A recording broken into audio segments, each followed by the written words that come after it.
മധ്യകേരളത്തിലെ വിവിധ ജില്ലകളിൽ മഴ തുടരുകയാണ്. ആലപ്പുഴ, കോട്ടയം, ഇടുക്കി, എറണാകുളം, തൃശൂർ ജില്ലകളിൽ മഴയും 40 കിലോമീറ്റർ വേഗതയിൽ കാറ്റിനും സാധ്യതയുണ്ട്. മഴ കണക്കിലെടുത്ത് ഇന്ന് എറണാകുളം ജില്ലയിലെ വിദ്യാഭ്യാസ സ്ഥാപനങ്ങൾക്ക് അവധി പ്രഖ്യാപിച്ചിട്ടുണ്ട്. വിശദാംശങ്ങളുമായി കിരൺ കുമാർ ചേരുകയാണ്. കിരൺ, സംസ്ഥാനത്ത് മഴ ഒഴിയുന്നില്ല. എറണാകുളത്തിലെ സ്ഥിതി എന്താണ്? എന്തായാലും കിരൺ കൊടയൊക്കെ ചൂടി നിൽപ്പുണ്ട്. മഴ എങ്ങനെയുണ്ട്?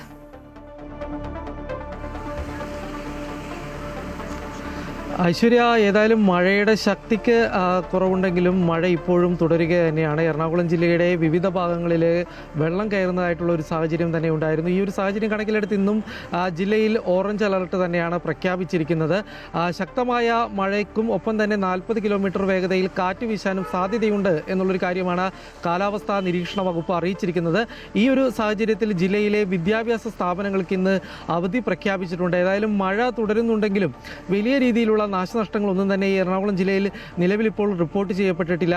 പ്രത്യേകിച്ച് പെരിയാറിൽ കഴിഞ്ഞ ദിവസങ്ങളിൽ ജലനിരപ്പ് വലിയ രീതിയിൽ ഉയർന്നിരുന്നെങ്കിലും ഇപ്പോൾ ജലനിരപ്പ് കുറഞ്ഞ ഒരു സാഹചര്യം തന്നെയാണുള്ളത്. എന്നാൽ എറണാകുളം ജില്ലയുടെ പടിഞ്ഞാറൻ മേഖലയിലേക്ക് നോക്കിക്കഴിഞ്ഞാൽ, തീരദേശ മേഖലയിൽ നോക്കിക്കഴിഞ്ഞാൽ കഴിഞ്ഞ 2 ദിവസങ്ങളിലായി തന്നെ ശക്തമായ കടൽക്ഷോഭമാണ് ഉണ്ടായിരുന്നത്. ഇന്നലെയും ചെല്ലാനം, വൈപ്പിൻ മേഖലകളിലൊക്കെ കടൽക്ഷോഭം ഉണ്ടായിരുന്നു. പിന്നീട് അവിടെ മന്ത്രി റോജി എം ജോണിൻ്റെ നേതൃത്വത്തിൽ മന്ത്രി അടക്കമുള്ള ആളുകൾ സന്ദർശിക്കുകയും അതിനുശേഷം സ്ഥിതിഗതികൾ വിലയിരുത്തുകയും ചെയ്തിട്ടുണ്ട്. ഏതായാലും ചെല്ലാനം മേഖലയിൽ ചില സ്ഥലങ്ങളിലായിട്ട്, പ്രത്യേകിച്ച് പഞ്ചായത്തിൻ്റെ 5-6 വാർഡുകളിലായിട്ടാണ് ദുരിതാശ്വാസ ക്യാമ്പുകൾ നിലവിലിപ്പോൾ ആരംഭിച്ചിരിക്കുന്നത്. ഇവിടെ വേണ്ട മതിയായ സൗകര്യങ്ങൾ ഒരുക്കുന്നത് അടക്കമുള്ള കാര്യങ്ങൾ ഏതായാലും മന്ത്രി ഇന്നലെ വിലയിരുത്തുകയുണ്ടായിരുന്നു. കൂടാതെ തന്നെ വൈപ്പിൻ മേഖലയിലും പല പ്രദേശങ്ങളിൽ, ഈ പുതുവൈപ്പ് അടക്കമുള്ള സ്ഥലങ്ങളിൽ ഇന്നലെയും ശക്തമായ കടൽക്ഷോഭം ഉണ്ടായിരുന്നു. ഏതായാലും ഈ കടൽക്ഷോഭം കൂടി കണക്കിലെടുത്തുകൊണ്ട് വലിയ രീതിയിലുള്ള ഒരു മുന്നൊരുക്കം തന്നെയാണ് ജില്ലാ ഭരണകൂടത്തിൻ്റെ ഭാഗത്തു നിന്നും ഉണ്ടായിട്ടുള്ളത്. കിഴക്കൻ മേഖലയിലേക്ക് നോക്കിക്കഴിഞ്ഞാൽ